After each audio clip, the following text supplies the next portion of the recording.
आप सभी को नमस्ते। आज का टॉपिक है कि हैप्पीनेस क्या है। हैप्पीनेस को अलग अलग लोगों ने अलग अलग ढंग से डिफाइन किया है। कईयों की नज़र में हैप्पीनेस एक ऐसा मनोस्थिति है जिसमें इंसान के जीवन में कोई तकलीफ नहीं रहती, सिर्फ खुशियाँ ही खुशियाँ रहती है। अब आप ही लोग बताएं, क्या ये संभव है कि किसी के जीवन में तकलीफ़ें ना हो?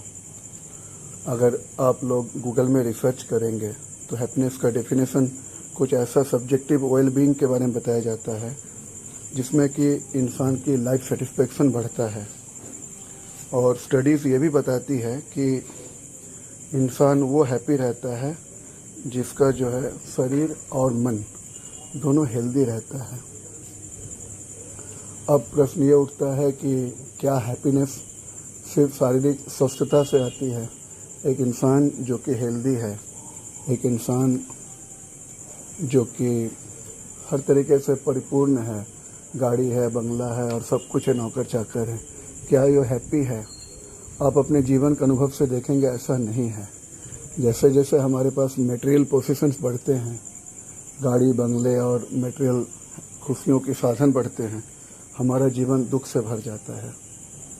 तो इससे ये पता चलता है कि कहीं ना कहीं हैप्पीनेस एक ऐसा चीज़ है जो कि सिर्फ मटेरियलिस्टिक पोजीशंस पे डिपेंडेंट नहीं होता है। रिसर्च बेस ये कहती है कि हैप्पीनेस, अगर डेफिनेशन तो यूँ बहुत दिए जा सकते हैं, लेकिन सबसे ज़्यादा जो स्टैंडर्डाइज्ड और सर्वमान्य डेफिनेशन है वो है कि हैप्पीनेस एक स्टेट ऑफ माइंड है। रेदर हैप्पीनेस एक मनोस्थिति है। एक सेम परिस्थिति में हो सकता है कि कोई इंसान परेशान हो, दुखी हो, लेकिन एक दूसरा इंसान वो हैप्पी रह सकता है। चलिए इसको हम समझने का प्रयास करते हैं। आज से कुछ 30 साल पहले की बात है। मैं फ़ौज में था और मैं राजस्थान में जोधपुर में था। मेरा एक बैचमेट बाड़मेर में पोस्टेड था। उन दिनों टेलीफोन नहीं हुआ करते थे। मुझे लेटर आया कि यार बहुत दिनों से संदीप आपसे मुलाकात नहीं हुई, थोड़ा मिलने आ जाओ। तो मैं जोधपुर से ट्रेन में बैठा। उन दिनों मीटर गेज हुआ करती थी और वो जो ट्रेन का जो रूट था, बीच में रेगिस्तान आता था। रास्ते में कहीं ट्रेन रुक गई तो पता चला कि भाई क्या बात हो गई। तो देखते हैं कि सब लोग खिड़कियां अपने शीशे बंद करने लगे। मैं बिहार का आदमी, मुझे समझ में नहीं आया क्या बात हो गई। जब देख रहे रेत अंदर जो है पड़ने लगा, मैं भी परेशान हो गया। जब ट्रेन रुकी तो देख रहे हैं कि चारों तरफ रेत के टीले भर गए हैं और कुछ रेत जो है ट्रैक के ऊपर आ गया है। हमारे जैसे जो ईस्ट इंडिया या साउथ इंडिया के लोग थे उस ट्रेन में, बेसिकली फौजी या कोई बिजनेसमैन, ऐसा कोई भी, तो काफ़ी परेशान दिखे। मैं भी काफ़ी परेशान हो गया। लेकिन जो राजस्थान के वहाँ के लोग थे वो उसी में देख रहा था। मैं हंसते मुस्कुरा रहे थे, आपस में बातें कर रहे थे। उनके चेहरे में कोई सिकन नहीं थी। समहाउ फिर रेलवे के लोगों ने ट्रैक को क्लियर किया और 1 घंटे बाद जो है ना ट्रेन अपनी यात्रा शुरू की। मैं बाड़मेर पहुंचा।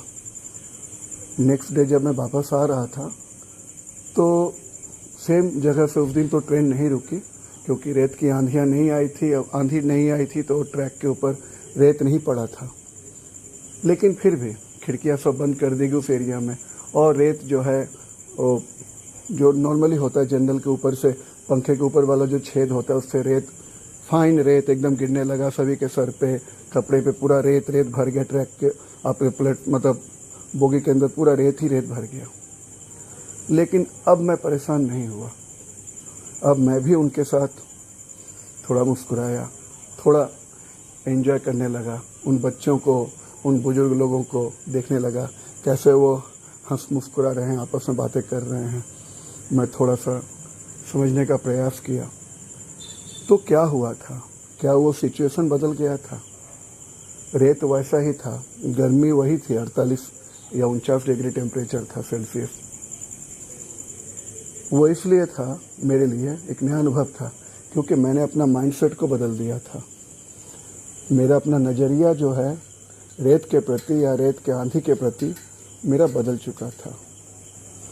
तो ये एक प्रैक्टिकल एग्जाम्पल है जिससे ये पता चलता है कि अगर हम अपने नज़रिया को बदल दें तो कहीं ना कहीं हम अपने जीवन में सच्चा सुख या सच्चा खुशी का महसूस तक कर सकते हैं।